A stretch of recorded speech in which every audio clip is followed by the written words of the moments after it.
এবারের বিশ্বকাপে ফিফার নেতৃত্ব কঠোর সমালোচনার মুখে পড়েছে, বিশেষ করে মার্কিন প্রেসিডেন্ট ডোনাল্ড ট্রাম্পের হস্তক্ষেপের পর এক মার্কিন ফুটবলারের নিষেধাজ্ঞা প্রত্যাহারের সিদ্ধান্ত বিশ্বজুড়ে ফুটবল প্রেমীদের মধ্যে বিতর্ক সৃষ্টি করেছে। এছাড়া মিশর ও কেপ ভার্দের ম্যাচে আর্জেন্টিনার পক্ষে রেফারিদের পক্ষপাতমূলক সিদ্ধান্তের অভিযোগও উঠেছে। এমন প্রেক্ষাপটে আন্তর্জাতিক বার্তা সংস্থা আল জাজিরা এক বিশ্লেষণ তুলে ধরেছে, যেখানে দাবি করা হয়েছে ফিফা কোনো স্বাধীন ক্রীড়া সংস্থা নয়, বরং রাজনৈতিক হাতিয়ার।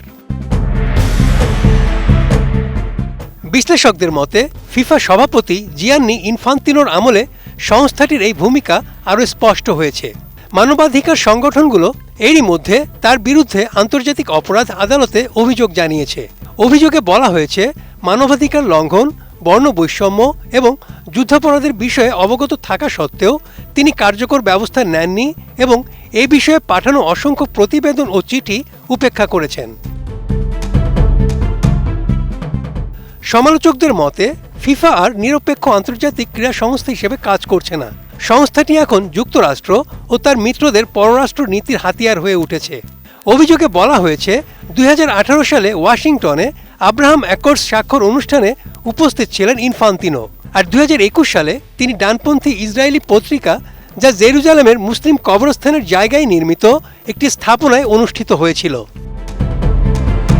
বসুন্ধরা টিস্যু, অশুদ্ধতার বিরুদ্ধে এক বিন্দুও ছাড় নয়। চলতি বছরের ফেব্রুয়ারিতে তিনি বিতর্কিত বোর্ড অব পিসের উদ্বোধনী অনুষ্ঠানে অংশ নেন। সমালোচকরা দাবি করেন এই সংগঠনের লক্ষ্য জাতিসংঘকে ফিলিস্তিন ইস্যু থেকে সরিয়ে দেওয়া এবং ইসরায়েলি দখলদারিত্ব ও গণহত্যা বন্ধে আন্তর্জাতিক আইনি প্রচেষ্টা থামানো। সেখানে ইনফান্তিনো বোর্ডটির সঙ্গে ফুটবলের মাধ্যমে পুনর্গঠন ও শান্তি প্রতিষ্ঠার জন্য একটি কৌশলগত অংশীদারিত্বর ঘোষণা দেন।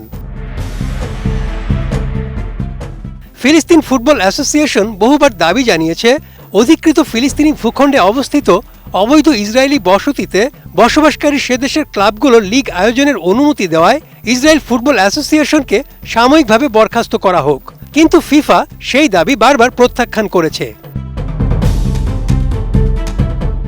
এছাড়া ফিলিস্তিনি ফুটবলারদের হত্যা, নির্যাতন করা কিংবা গ্রেপ্তারের ঘটনাগুলোরও নিন্দা জানায়নি ফিফা। ফিলিস্তিনি স্টেডিয়াম ধ্বংস কিংবা দলগুলোর যাতায়াতে বাধা দেওয়ার মতো ঘটনাতেও ফিফা কোনো কার্যকর পদক্ষেপ নেয়নি। বিশেষজ্ঞদের মতে বিশ্বকাপ আয়োজন ঘিরে চলমান বিতর্কগুলো এই বৃহত্তর প্রেক্ষাপটেই দেখা উচিত। আন্তর্জাতিক ক্রীড়া সংস্থা হিসেবে ফিফা স্বাধীন সিদ্ধান্ত নেওয়ার ক্ষমতা হারিয়েছে এবং ফুটবলকে রাজনীতিমুক্ত করার দায়িত্ব পালনে ব্যর্থ হয়েছে। ফলে ফিফার প্রতি মানুষের আস্থা মারাত্মকভাবে কমে যাচ্ছে। একই সঙ্গে আন্তর্জাতিক ফুটবলের ভাবমূর্তিও ক্ষুণ্ণ হচ্ছে। ইনফান্তিনো যদি তার অবস্থান পরিবর্তন না করেন, তবে তার রেখে যাওয়া উত্তরাধিকার হবে ধ্বংসের প্রতীক। Desk report, ATN news.